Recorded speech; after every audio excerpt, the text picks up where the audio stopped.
So welcome back, everybody, to another webinar organized by Princeton for everyone worldwide. We're very happy to have Bill Nordhaus with us today from Yale University. Hi, Bill. Bill will talk about climate compacts to combat free riding in international climate agreements and more generally about climate economics. And this follows actually in a line of webinars we had before. Already in the last week, we had Jim Stone coming, talking about the implications of climate regulation on the macroeconomy and climate more generally on the macroeconomy. Then we had last year, we had Esteban Rossi-Hansberg talking about climate and geography and migration aspects. And then we had earlier last June, I think we had Richard Zeckhauser talking about the 3 different ways how to approach the climate issue with mitigation, adaptation, and amelioration. And in particular was focusing on the geoengineering. So today I would like to have some opening remarks on the global agreements we are having here. That's part of the global order, global international order we're having. And the way the order we have, essentially you can have either a bilateral arrangements or you can have multilateral arrangements.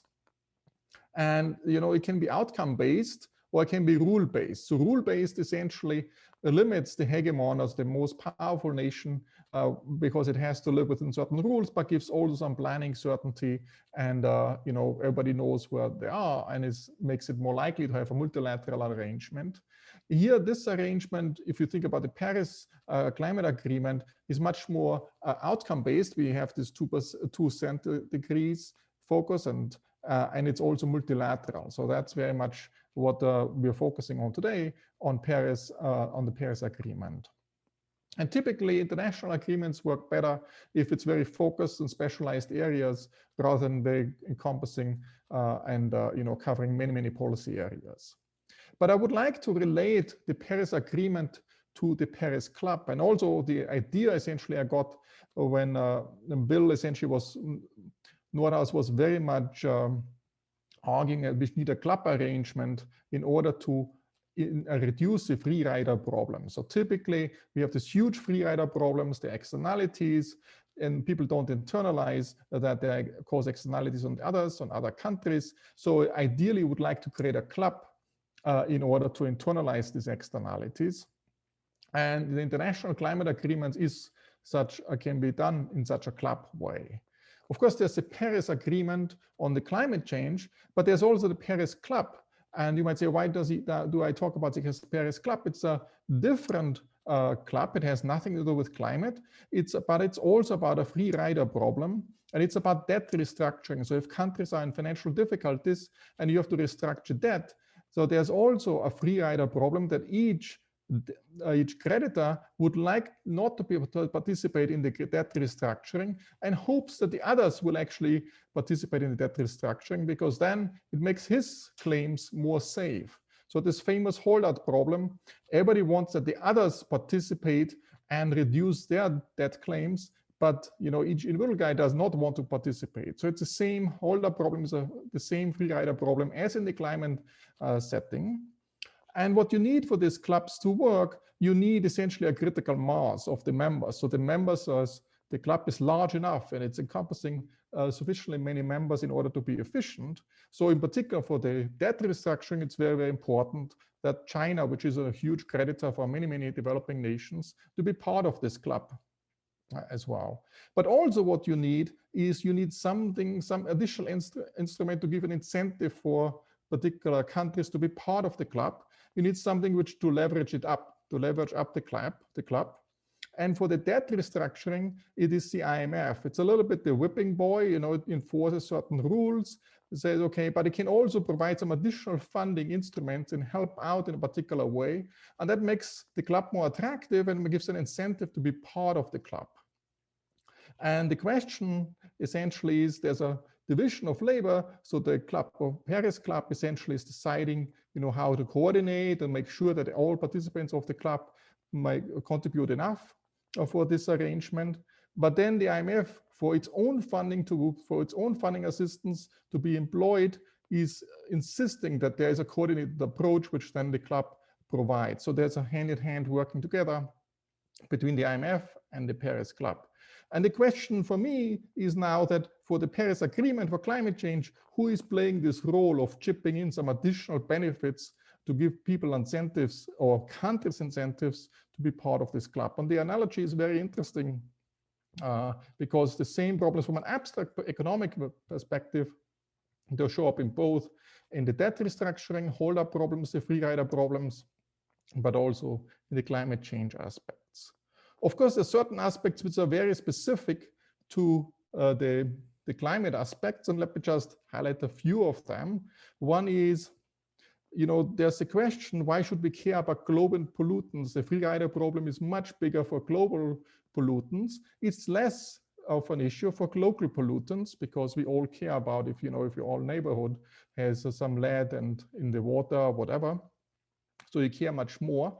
And one strategy would be to combine the global pollutant fighting with the local pollutant fighting. So that makes it politically potentially easier to implement it. So if you can combine both pollutants, local and global pollutants, and that's one aspect which I think one has to look into.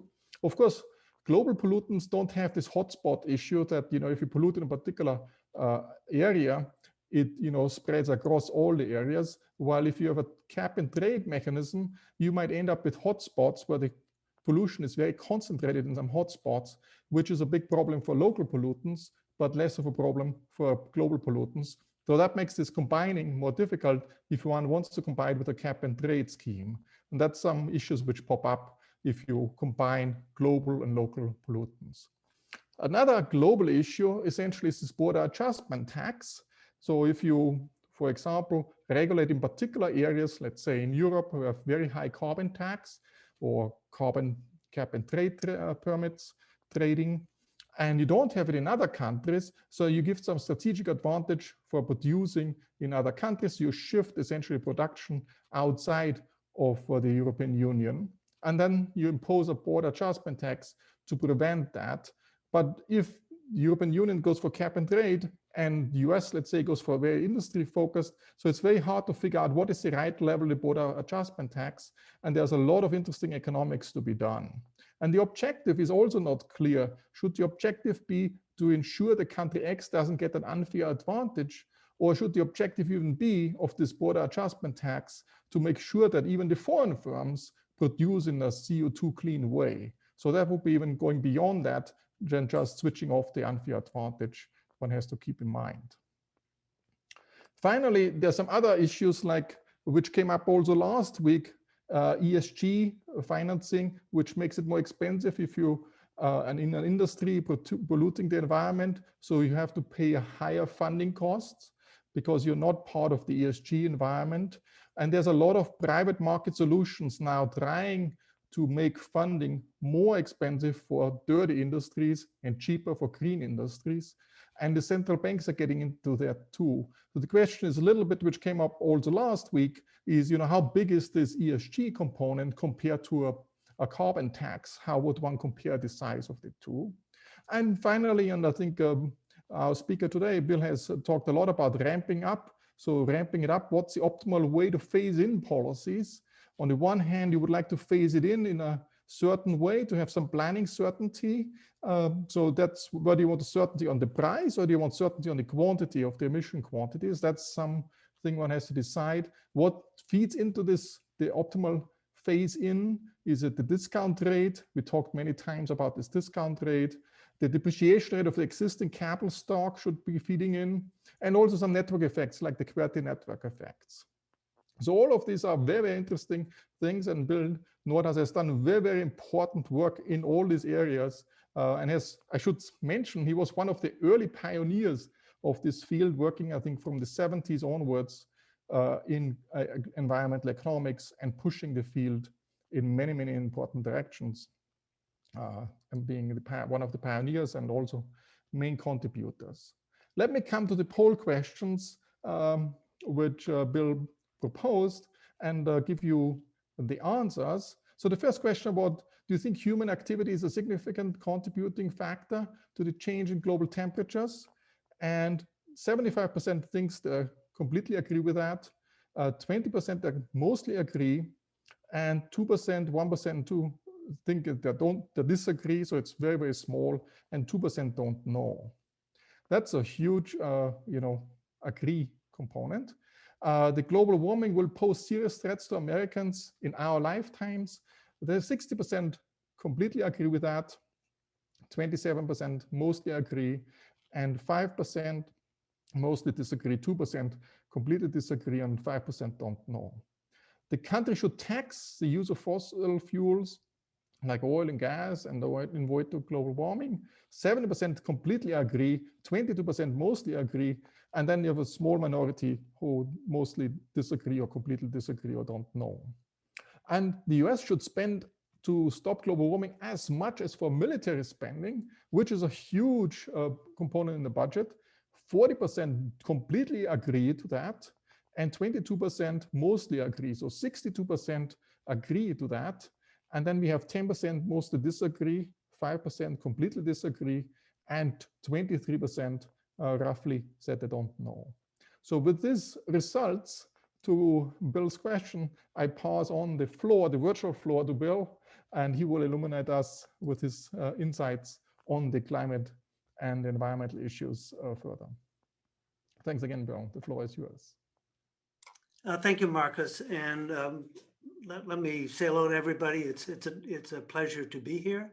I haven't attended these seminars before, but clearly I should have. Markus's introduction touched many of the topics in climate change and beyond, really the topics involved in public goods, but even more importantly, global public goods. If I were organizing the seminar, I would have 1 week on each of those topics, but we're not doing that today. So, but thanks for those introductory comments, and I'll come back to them at the end. And also at the end, or if we have time, I'd like to compare the results of this audience with results of a survey of the U.S. population, which we've recently conducted. But let's turn now to a talk. So what I want to talk about today is a little more general than what Markus covered. It's really not the whole waterfront, but a great deal of the waterfront of climate change. And here are the 4 key issues I want to talk about today. First, I want to just talk about the progress in slowing emissions and how slow it has been. I want to talk about the particular challenge of incentives to low carbon technologies. This is we have pandemics, we have finance, we have climate change, and we have innovation, which is yet a fourth global public good. I'll talk about the important role of carbon pricing, and then the final point at the end will be the need to combat the free riding with the climate compact. So let me begin with just briefly update you on where we are on CO2 emissions through 2019. This is the best estimate we can put together for global CO2 emissions back to 1900.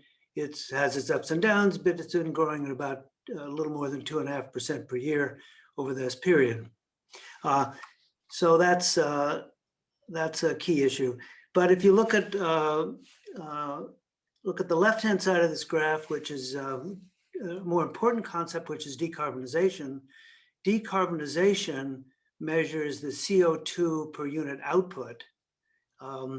And really, when you're talking about policy, climate policy, what you want is to speed up the rate of decarbonization. I haven't gone into this in detail, but if you look on the shaded part of this on the left, you will see what is a fact, which is a little trend in decarbonization. Of course, this is arithmetic rather than logarithmic, but with a ratio scale, you could see it more precisely.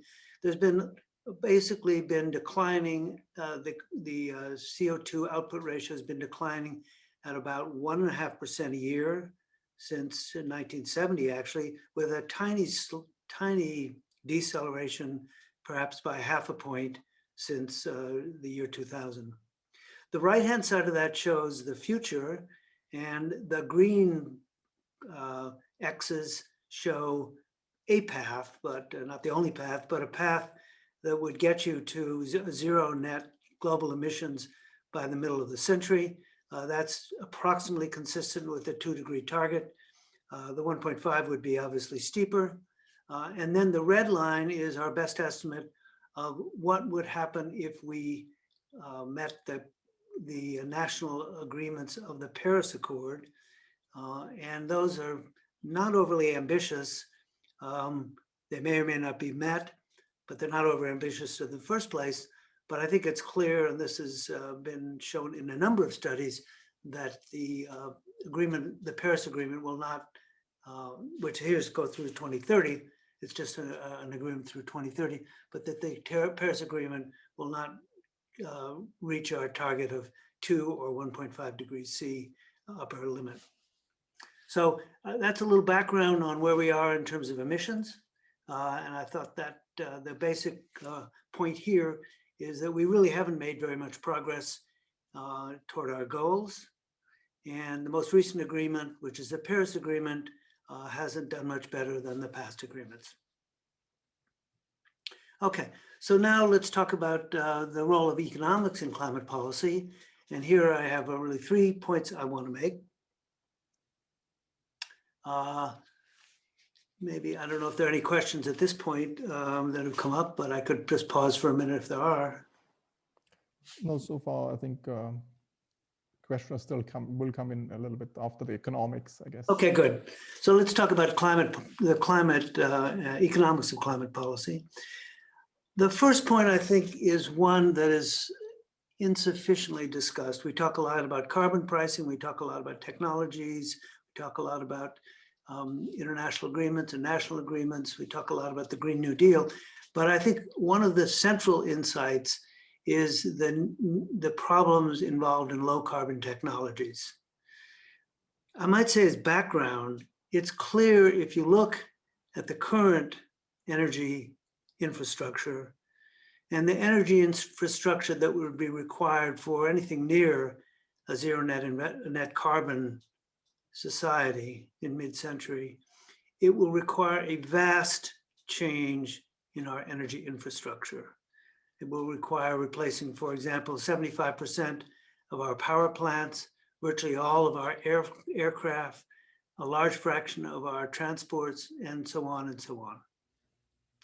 So that means it will require vast amounts of technological changes, and this will require research, development, and deployment of these new technologies. So the question is, what kind of incentives exist to develop these new technologies? Well, there's a whole field in economics, many of you know of it, some of you may not, about the economics innovation.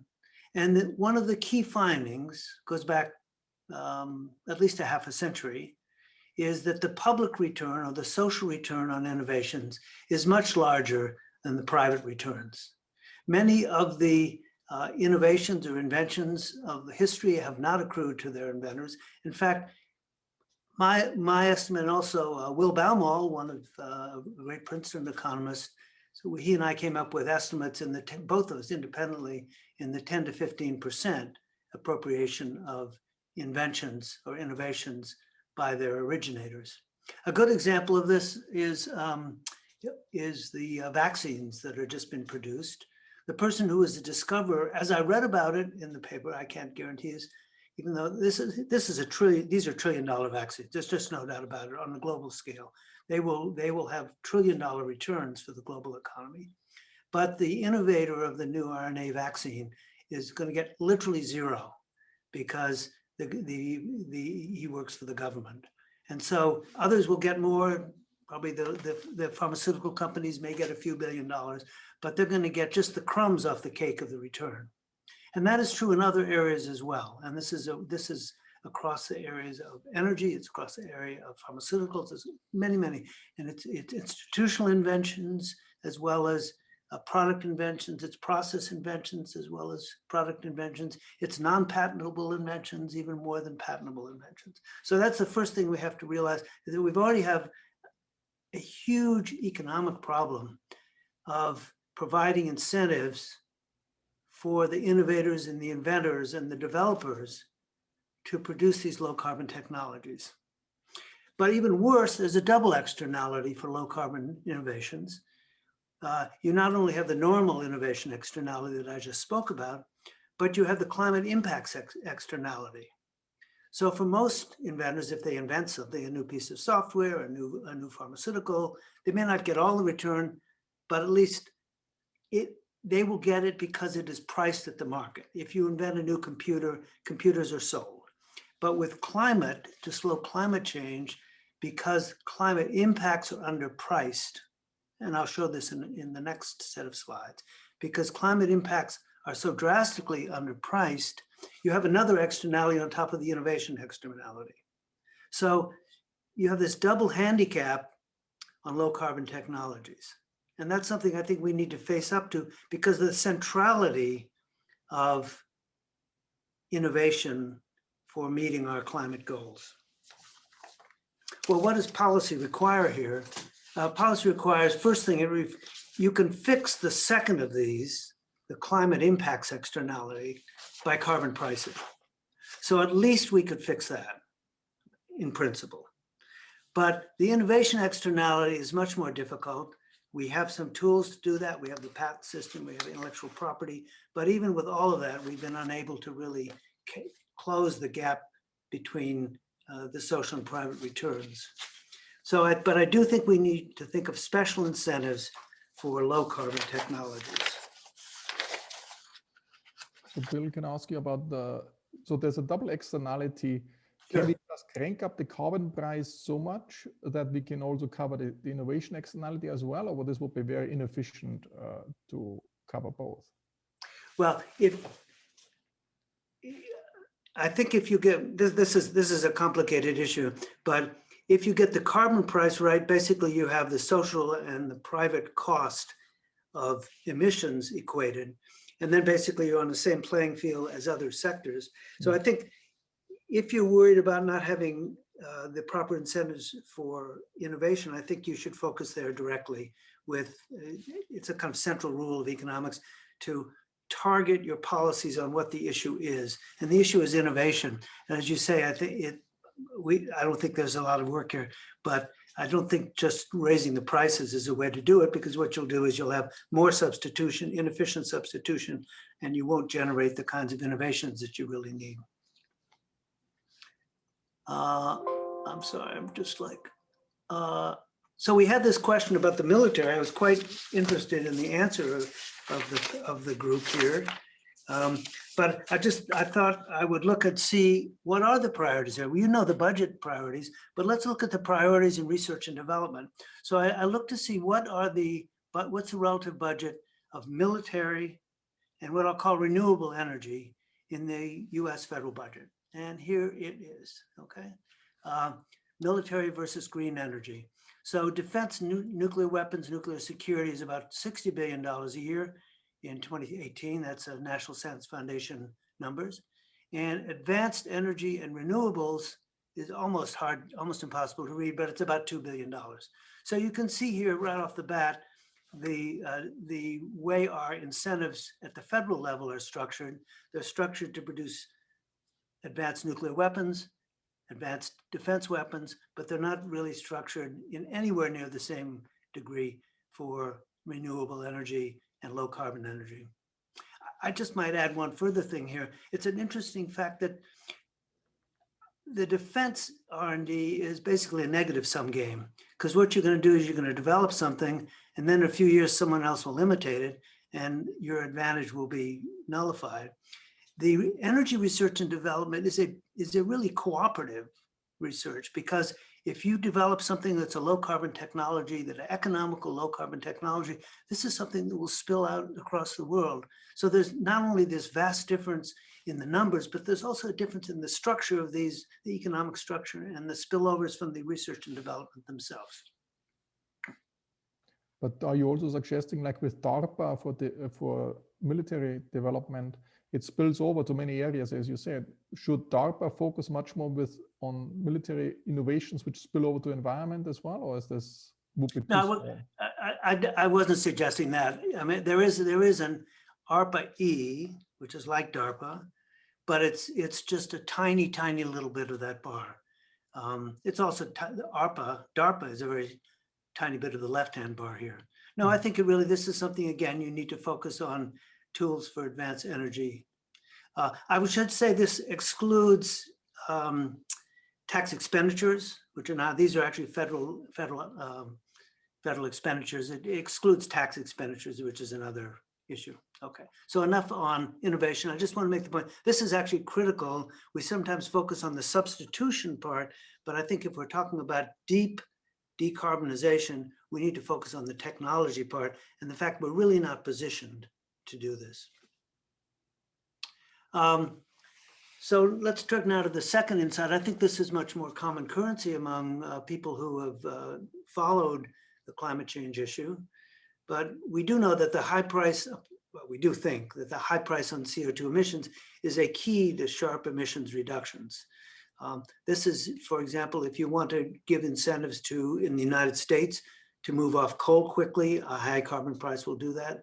If you want to give incentives to airlines to find more efficient fleet, to retire the old inefficient fleet, maybe even to move to more radical new low carbon technologies, a carbon price is the way to do that.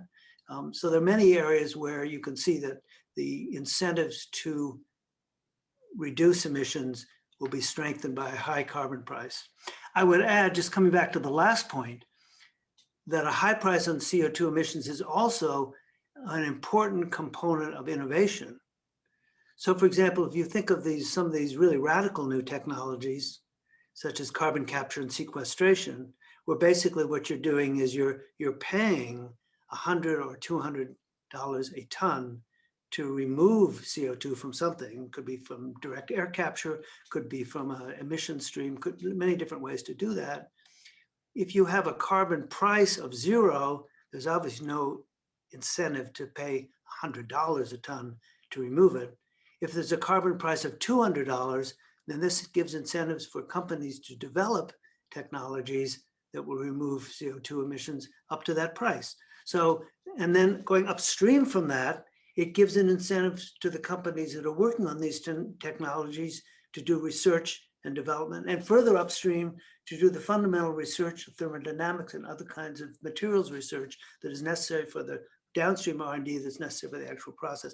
But none of that upstream has the incentives if the carbon price is zero. So that's just another point that is sometimes missed here. Now, as economists look at this, and as people have analyzed this, it's clear that the level of the carbon price should be harmonized to meet your climate target. It should be harmonized across industries, airlines, autos, industry, electricity generation. It should be harmonized across countries. And it should be harmonized over time in a complicated way that relates to what Markus talked about, discounting and other kinds of issues. However, in reality, I'm going to show you in a minute, carbon prices, they're muddled, they're fragmented, and they're low. I'll just give you an example of what I mean by each of that. One is on muddled. They apply differently in different industries. They're different in the United States, for example, in different states. They're implemented in different ways, some through taxes, some through cap and trade, some through other complicated mechanisms. And then I'll show you, the next slide shows you the other 2 points. First, this shows you the carbon price landscape in 2019. This is probably the most recent good data we have. Last year is so complicated that we won't really go back to data normal for a year or two. But what this shows on the left is countries ranked by their carbon price. It shows the percentage of the region covered by the price. It shows the nominal price in the sectors that are covered, multiplies those two together to get the effective price in each of the countries. So you'll see here Sweden, Norway, Switzerland, British Columbia, France, California, the ETS are relatively high, double-digit carbon prices.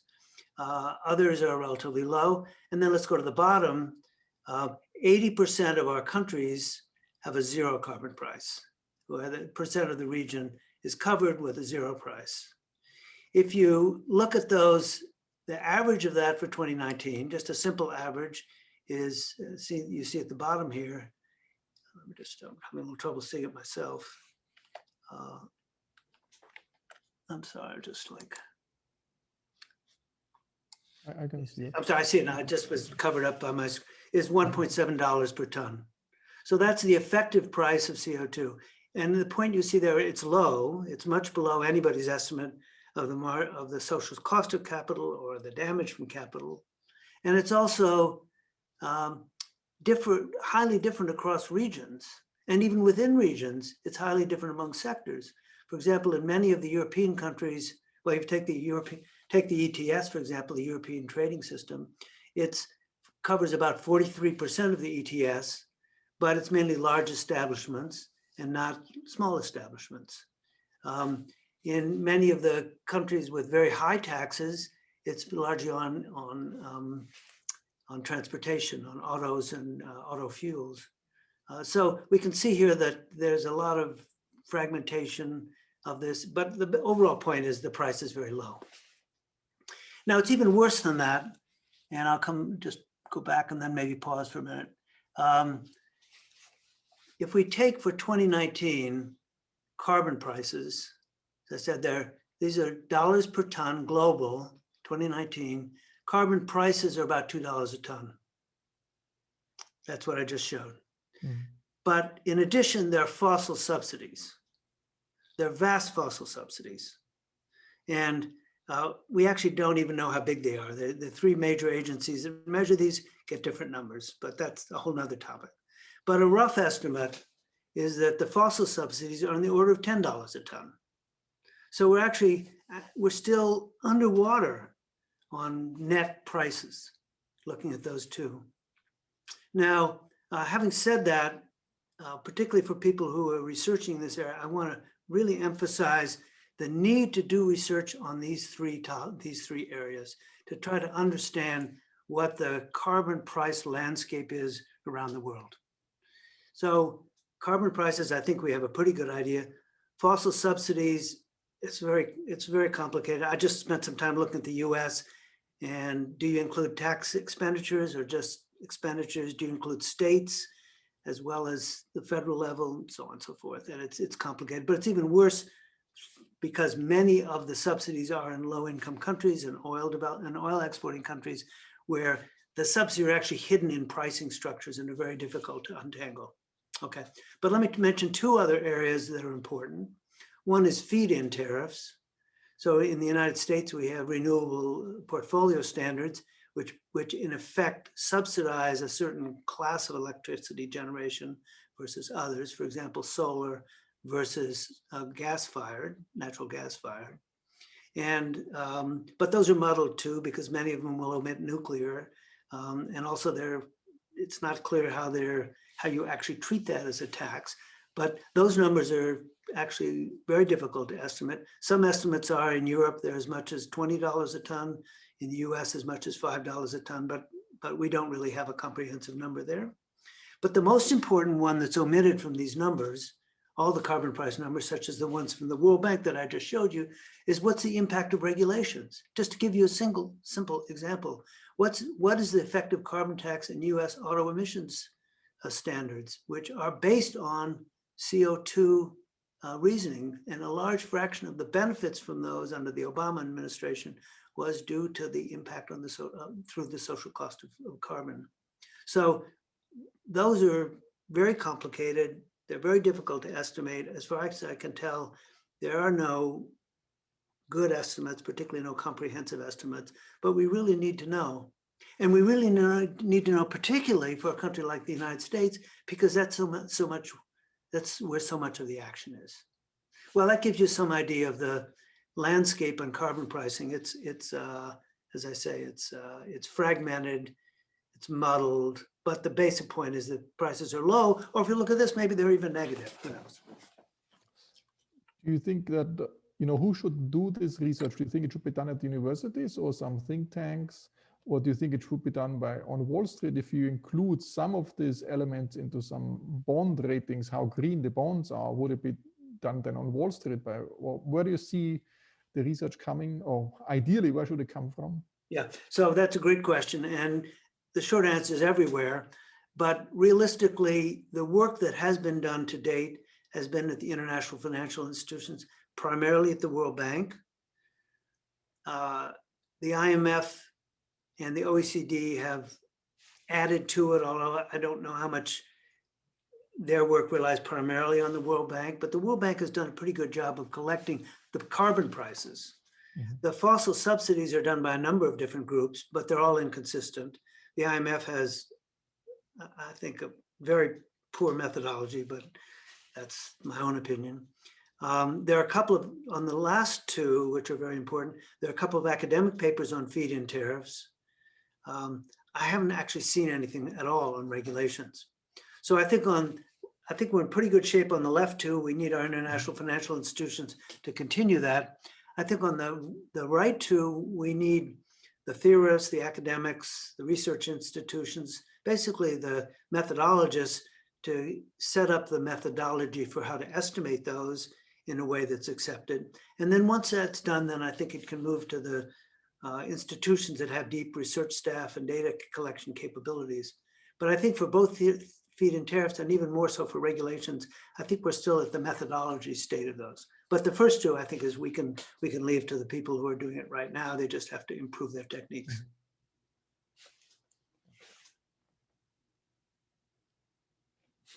All right. So finally, I want to come back where this seminar started on the global free rider problem. And Markus gave a good introduction to that, but I'm going to focus a little more on a particular way of thinking about this. So the first point I want to make is that it's a kind of sad thing to say. It's a very distressing thing to say. I hesitate to say it, but I think it's hard to make any other conclusion that international climate policy is at a dead end. We're going through the Conference of Parties. We're following the same model year after year, agreement after agreement, and basically it's not having an effect. And I'll show you another way to see that in a minute. But why is that? And that is because of the free rider problem. And the free rider problem is particularly a problem for global public goods because the costs are local and the benefits are so dispersed. In particular, if we look at the estimates for climate change, it looks like no country, not China, not the US, not a group of countries like the EU, none of these countries or regions get more than 15%, maybe not even more than 10% of the impacts and the benefits of their policies. So 85 or 90, or in some countries, 98% of the benefits of what they're taking are going to spill over. So there's very little incentive for a country to take aggressive abatement in that environment. But we do solve some problems where there are free rider problems. We solve it in the World Trade Organization. The EU has solved it in its structure. I mean, not perfectly. All of these are imperfect. You see Britain doing self-destructive things. You see trade policy often having Trump-like syndromes. But if you look at the difference between where we are, just take trade as an example, where we are on trade and tariffs, and compare that with the non-cooperative solution that's been estimated by several economists, we're way, way, way closer to the cooperative than the non-cooperative solution. Whereas I think it's clear for the climate problem, we're at best, and I think even not up to the non-cooperative solution. And we have a long way to go before we get to the cooperative solution of a global efficient system. And the main reason is that the agreements are voluntary. And that means there are no penalties for costly non-participation. I'm sorry, for costly non-participation, yes. So if you don't participate in one of these agreements, no problem. Now, what's the evidence for this first bullet, that policies are at dead end? Well, one is that the first slides I started with, that the rate of carbonization is basically hardly budged. A second one is on the policy side, there are low carbon prices around the world. And then a third, which is a kind of case study, is the collapse of the Kyoto Protocol, which I'll show you next. So this shows you for the countries that are participating in the Kyoto Protocol, which was in 1997, but if you actually take all the countries who were participants and ask what share of global emissions did they comprise, starting in 1990, they were about 2/3, and then they dropped sharply when the US withdrew in 2001, and then they dropped to 0 when the agreement expired. So this is an agreement that basically just attrited away. It just attrited away as country left. Canada also left, I think here, but you can hardly see them. But then everybody left in the sense that the agreement expired at the end of 2012. So that's the participants. But the next slide superimposes on that the emissions limits under the Kyoto Protocol. It was negotiated in 1997, but participants and negotiators knew that it would take a while to get set up. So they were going to have the first budget period starting in 2008, would run through 2012. And then the idea was you'd have a follow-up agreement, maybe a stronger agreement, but in fact it died. So I think this is really, if you need another exhibit about free riding, this is really it. That countries peeled off, some countries didn't join at the beginning.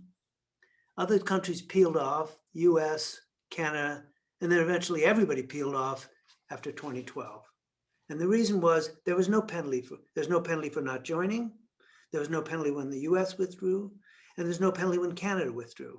Sometimes what I do is I'll ask in a live audience, I can't do it here, but at this point I might show something like this and I'll say, how many people remember the news story when Canada withdrew from the Kyoto Protocol in 2011? And often, I won't do that here, but it might be fun. Often I will, you can send me a chat.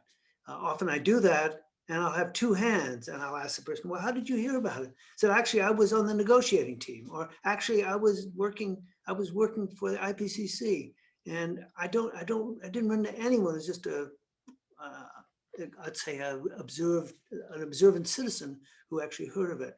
And the reason, and there were no consequences. There were slaps on the wrist, and then people forgot about it. So that is an example of the free riding. If you need another one. All right. So this is my final substantive, well, almost final substantive slide. So I think the way to have an effective international agreement requires some kind of incentives. I call this a climate club or climate compact. And the climate compact involves two features, like any club. It involves some kind of requirement on the member of the compact or the member of the club. You have to pay some dues, so to speak. But then it also requires some penalties on non-participants or people who are not in the club. And so here's an example. You might have an international carbon price, minimum price of $50 a ton of CO2. And then you might have a penalty tariff on non-participants of 3%. And I don't know if we want to come back for a question, because Markus raised this earlier, and this question of penalty tariffs and how to structure those and the incentives is actually a very, very important part of this. But let me just finish up because I'm really coming to the end of my time. So we've done a fair amount of modeling at Yale on the compact. It's a complicated combination of climate modeling, impacts modeling, and trade modeling. And I'll give you an example of one of our results. And this shows, not as complicated as it looks, but basically you're going to take a minimum carbon price for each region, there are 15 regions, of $50 a ton of carbon. So that means to be a member in good standing of the Climate Compact, you have to have a domestic carbon price of at least $50 a ton. Okay, so then along the horizontal axis here, we show different tariffs from 0% to 10% for non-members. And on the vertical axis, we show the number of participants.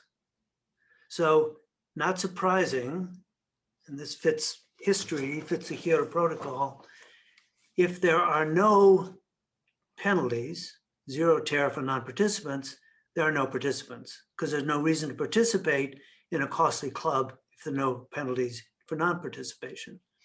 Then you can see as the tariff rises, how participation rises, 1% tariff, 2% tariff, 3% tariff, 4, 5, 6% tariff, 7, 8, 9, 10. I may have missed something here. So what you see as the tariff or penalty gets higher, you get a larger number of participants, and you actually get this kind of tipping between 1 and 3 or 4, where once you get more regions joining it, then the incentives are stronger. There's not much of an incentive. There's only one tiny little country in it, one tiny little region in it. There's no incentive for others to join because there's no penalty. But as more and more join, there's more and more incentive. So this tipping shows, and the tipping is around a 2% tariff. So this shows the basic point, I think, of the point is this is illustrates the basic flaw in the current approach for international climate agreements. There are no incentives to participate, and there are no penalties for non-participation. And therefore, we're in a regime which is basically voluntary. It's even worse than the Kyoto Protocol in the sense that these countries are making voluntary pledges for things they might do they plan to do by 2030, but there are no penalties if they don't, and they can always redefine them. But the main thing is there are no penalties if they don't.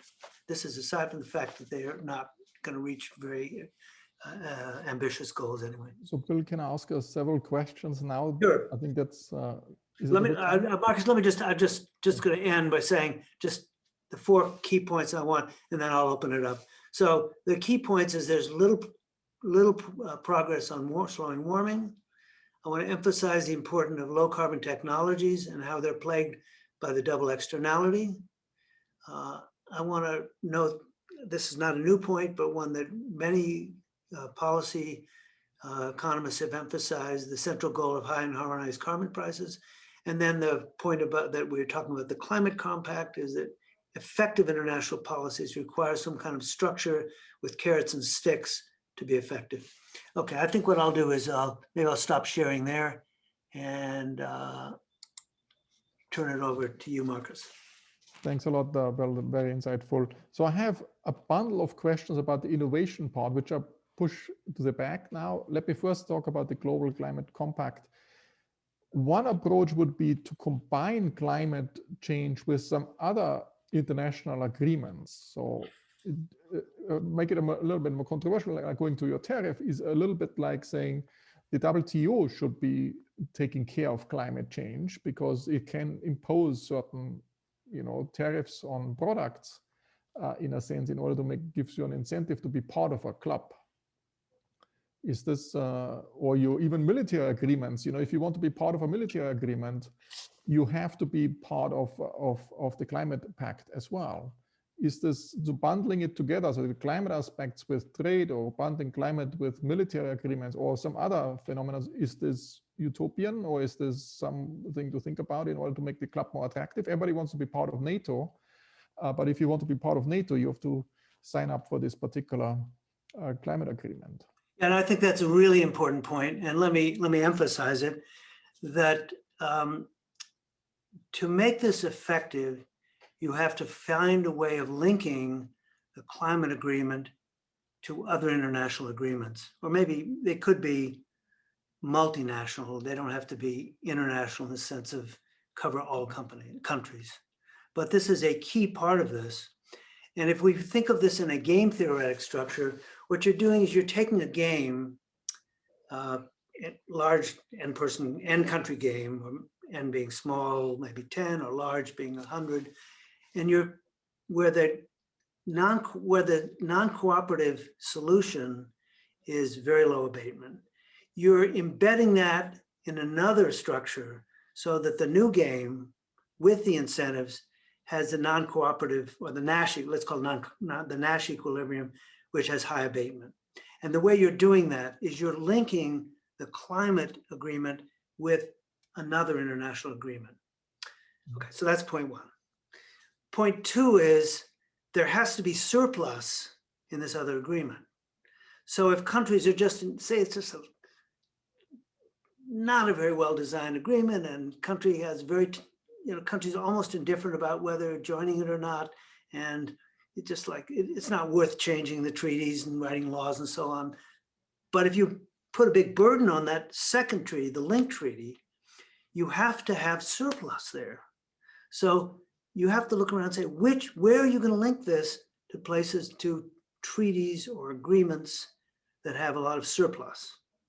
And that's where the WTO treaties or the trade agreement, I think it's clear if you look at work in this area, there's a lot of surplus in the WTO. So you don't want people to drop out of the WTO because of a climate agreement, but particularly if it's effective a climate agreement with low burden, particularly if most countries are in it and therefore there are no tariffs, then the WTO is a strong enough structure to be able to take the linkage with climate agreements.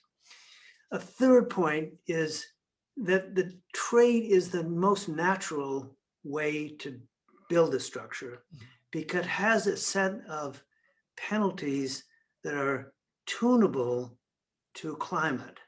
I mean, if you think of military, let's say you were to link it to military, well, first place, NATO isn't the whole world. Yes.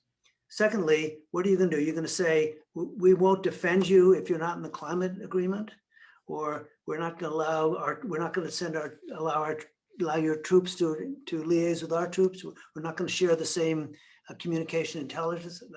That sounds implausible. So they don't have the fine tuning. And the other thing is you want something that's cooperative. Military, it's sort of like sending the army in to force people to join the climate compact. That's not the way to get cooperation.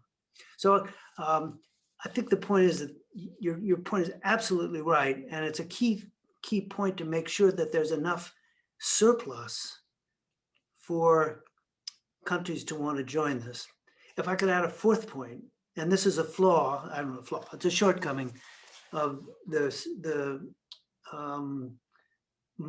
shortcoming of the proposal of the climate compact, which is it cannot support very high carbon prices.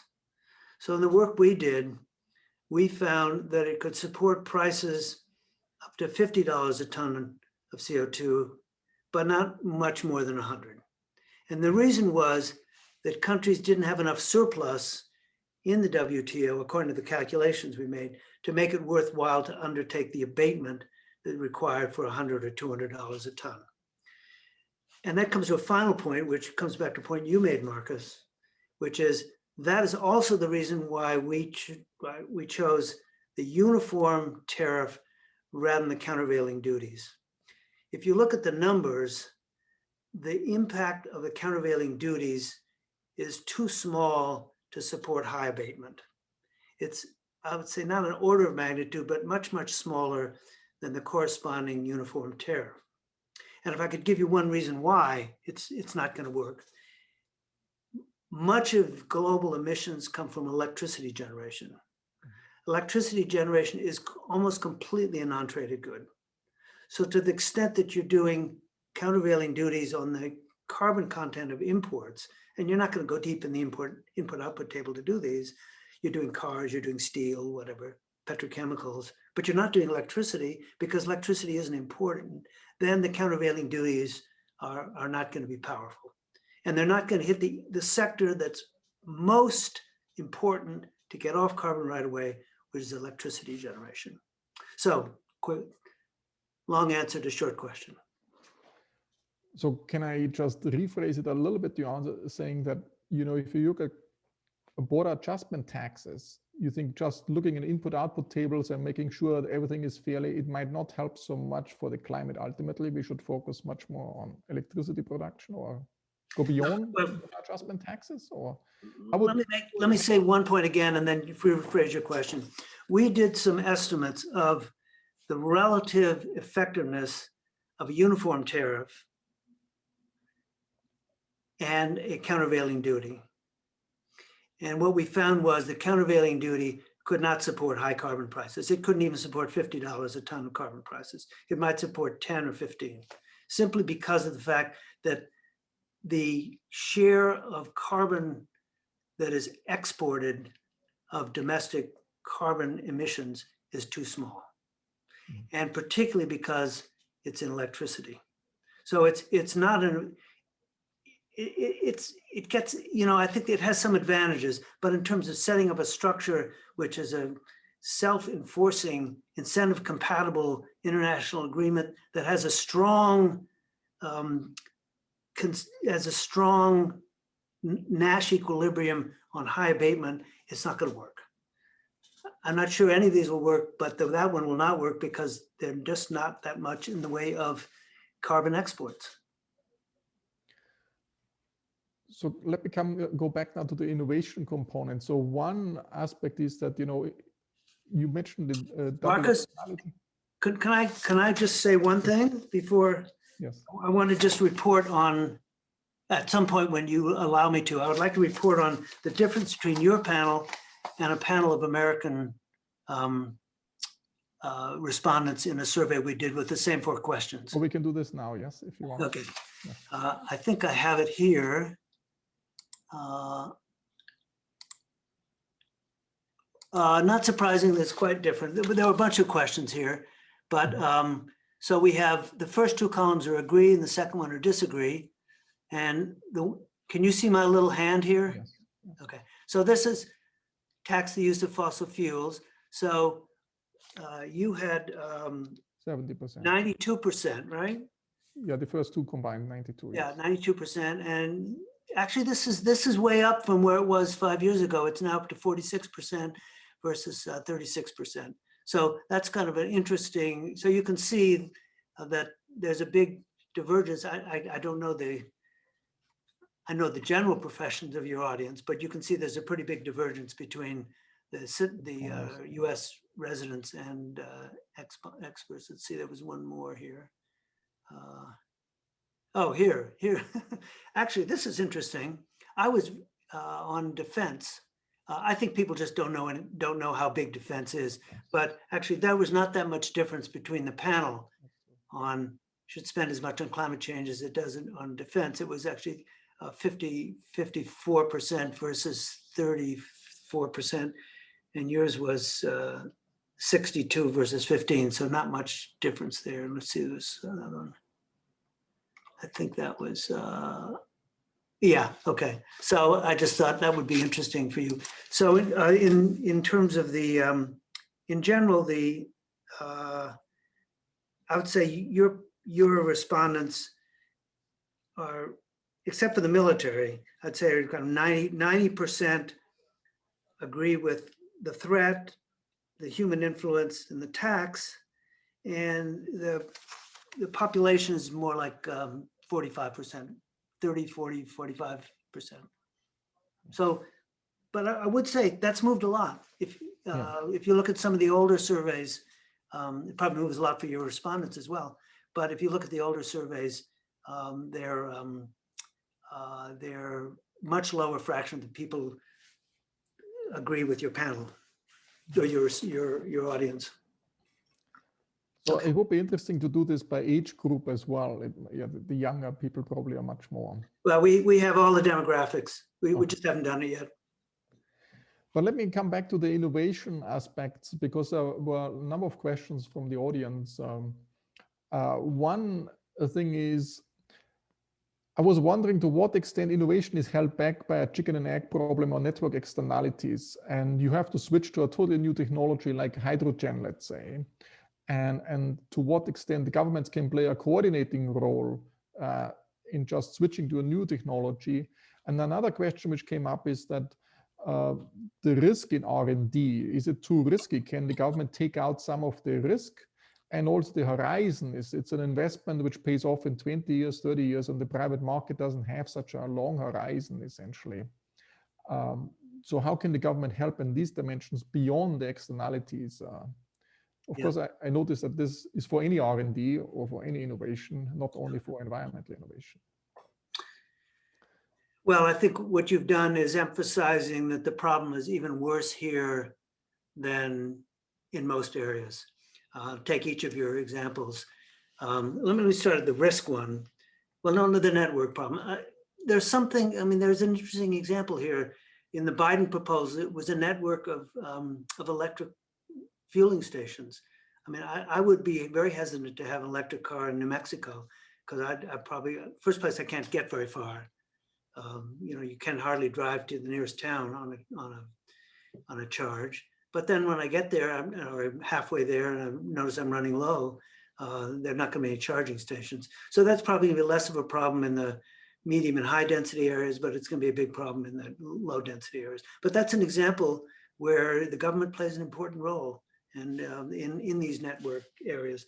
Not all of them are network, though. I mean, if you think of giant windmills, I mean, the most recent windmills are now, I think I heard they're as big as the Empire State Building.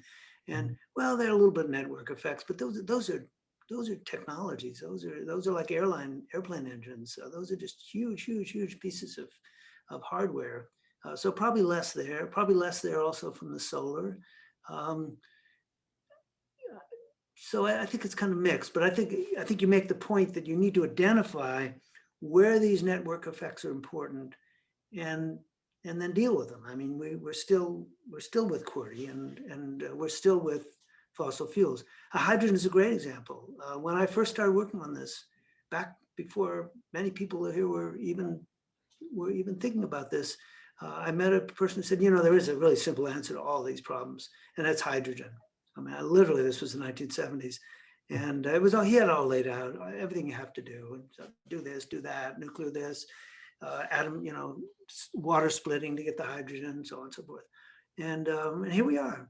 You know, I mean, we're basically, the only thing that's happened since the 1970s is people know more about it, but it's a huge network effect. It's a huge, I mean, you have to put the technologies together and the hydrogen stations together. You got the regulations. So yes, now on the risk thing, I think those are good points. I think they're not different from the risks in basic research and basic R&D, particularly in areas where they're non-patentable and where they have long lifetimes.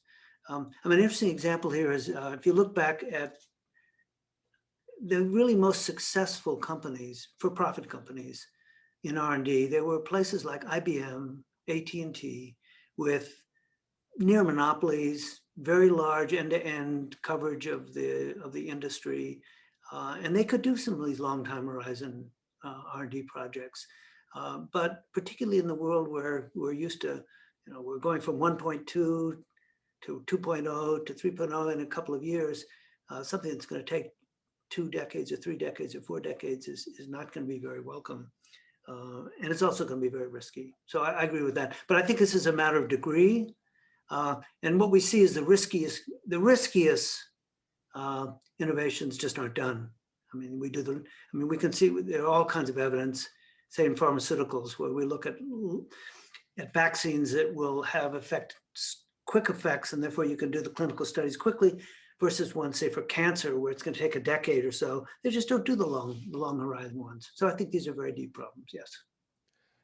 But if you want to promote innovation in the green space, the different ways to do it, one is more patent protection, and another way is to have some big prizes standing out there, or some, you know, demand pull, that things like that. Which ways would you go for the green technology, or is it you couldn't say you can treat it the same because they have to really look at the details? Yeah. Well, I think the short answer is all of the above and more. I think a key component is federally supported research and development, from the basic fundamental science through to development and deployment. And I mean, if we thought, so what was it, 60% of your panel thought this was as important as military spending, well, you know, we could even half as important. We'd be a long way. So that's the public sector. Then there's a not-for-profit sector, but let's, universities, they do their thing. But let's go to the profit sector. I think you need to think about, there are different things you could do. You could have longer lifetime for green patents, or a certain class of patents, one with long-lived technologies. You could have embed subsidies, R&D subsidies for certain kinds of things. So there are lots of instruments where you can harness the for-profit sector, and those would basically involve changing some of our current instruments on intellectual property, make some of these taxes refundable rather than non-refundable. But I'd say this requires deep study. These are really deep issues, and so I have not done a deep study in this, but it requires deep study. Can you imagine across blocks a competition for better technology like what we had when we were racing to the moon in the 60s? That, you know, two blocks saying, okay, and is there natural, like what's nice about the moon is you're the first one on the moon. That's a very clear winner associated. It's almost like a football match. Yeah, I have to say my thinking on this was very much influenced. This induces people to do more research in this space. I'm just going to say my thinking here has evolved a lot in 12 months. Okay. And it is looking at how we developed vaccines.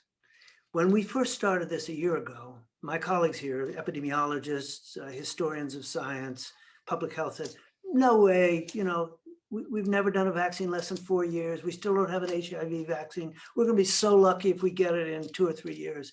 Mm-hmm. And well, for lots of reasons, it was much quicker and much better, actually, much better results than the most optimistic people I knew, and forget about the pessimists.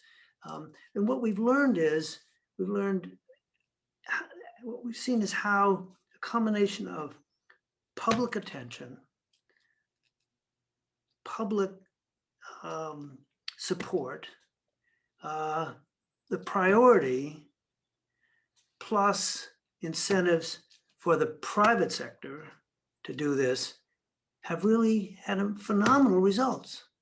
And so you could use that as an example. Why can't we think of turning the kind of energy in a year or two when we're out of the pandemic, turn the kind of energy that we had for vaccines into climate green technologies, low carbon technologies. And what I really was struck by over the last year is the way the two work together. And the firms would not have done it without all kinds of, you know, patent protection, government support, pre-purchase agreements, all these kinds of things.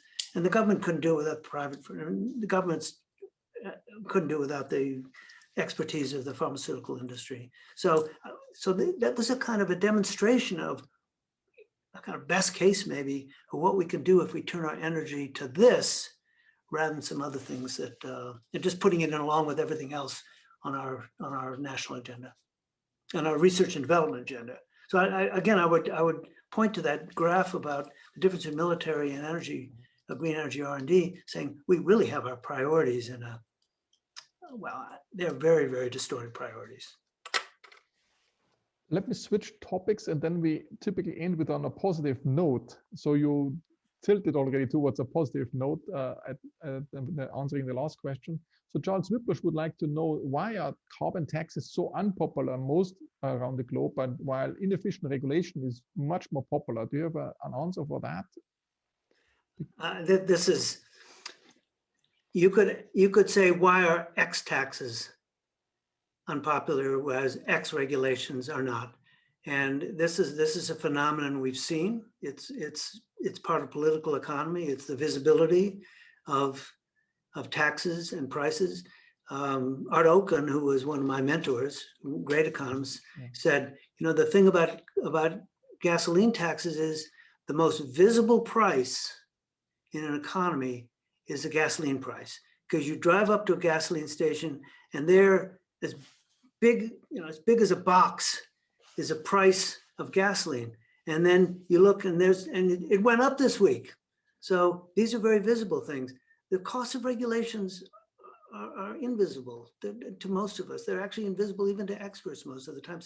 So they're just easy to do. I mean, you see this all the time. I'll give you another example from foreign trade. People love to do quotas rather than tariffs. I mean, this is like, if you ever talk to a trade specialist, they say, sure, if you have a chance, they'll do it. They'll do the quota rather than tariff, because it looks as if it doesn't have any, it looks like Buy America sounds very popular. So this is a weird thing. But also this disease, this sort of anti-tax disease, happens to really be a pandemic in America. And it started in California with Prop 19, and it just sort of spread around, and it's now infected the entire Republican Party. So is it our job as economists to make certain invisible costs more visible? And also with data visualization, is this one way we can contribute? Well, I'd say what we need to do is explain. Well, okay, so this is actually a slightly different question. How do you make it palatable? And I think the lesson of British Columbia is a good one. You say to people, we are going to put a charge or a price on a tax on carbon, and we're going to rebate every dollar to you. So you're going to pay $10 on average, $10 in carbon taxes, and you're going to get a check from the government of $10.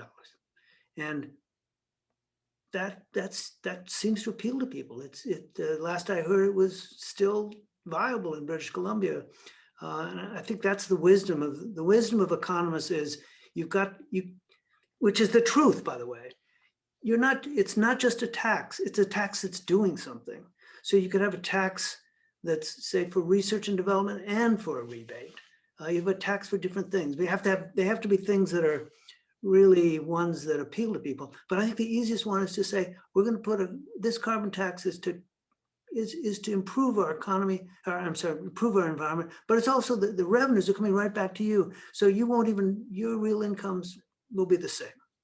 And I think that's it. We've got to do a little bit of, we've got to empathize a little bit with people, and also realize that people don't see the two sides of the equation. They see the tax side, but they don't see the benefit side. And that needs, the easiest way to make that apparent is to say, we're going to rebate all the revenues. End of story. One has to pay particular attention not to favor the people in the city versus the countryside and all that. I mean, absolutely. And rich versus poor. The people do a lot of driving, big houses, big families, small families, all this kind of stuff. But for some reason, we'll argue about the details, but the idea that this is something where you're taxing and then rebating it, 100% of it, somehow solves 90% of those distributional issues. So thanks a lot, Bill, but we have the tradition that we have to end on a positive note. And, okay, you still waiting for one? Yes. Well, I think myself that the most important missing ingredient in reaching a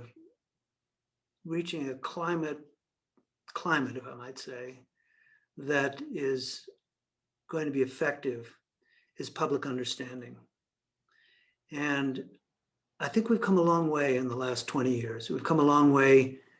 You can see in the poll that I mentioned about US residents.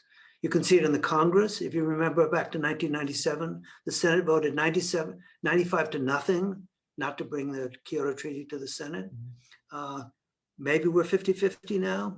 I don't know, we're pretty close, but it's moving in the right direction. But part of that is also working with people, talking, explaining why it's so important, explaining why it's not going to bring the economic house down if it's done gradually and effectively and efficiently.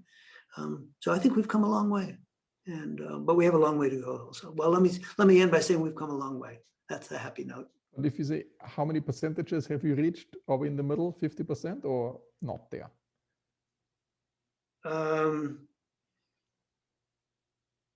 I would say we've reached 50% of the Congress, 50% of the US political parties, most of the rest of the world, and about half the public. Yeah. So but that's up from virtually zero on every one of those. So we've still got a ways to go. But I think we know, I do think on the whole, Let me say one other thing. I think this is an easy economic problem, except for the innovation part. I mean, you just got to put a price on things, and luckily it's not. It's one where the price doesn't have to be different. You don't have to do prices in cities, and it's not like congestion pricing, which is really complicated. It's a simple economic problem, but it just, this global public good makes it very difficult. We could have solved this, and we would solve this very quickly if this were a national public good. But the global public good just makes this, and also the durability of the time, makes it very difficult to solve. That was not a happy note. Okay. I think since I assume that you will keep on pushing and push us to the happy side. Well, the happy, we can't be happy till we've actually done something substantial. So I think it's doable. It's not going to be expensive. I think if we push more on the innovation front, I think we as economists, to the extent they're economists or people in this area, I think we should push more on the innovation. That's a happy story. That's a story that's like the vaccine. Anybody who's looking forward, who's gotten a vaccine from the COVID, that's a happy story. And we can have happy stories in green energy as well, if we turn our minds to it. Yes. Very good. Thanks a lot, Bill. I assume that you will keep pushing, and we push all on the innovation, and we do our things as economists as well. And I'm very grateful for having you here and illuminate us with your insights. It's a great pleasure to be with you. Thank you all very much. Thank you. Bye.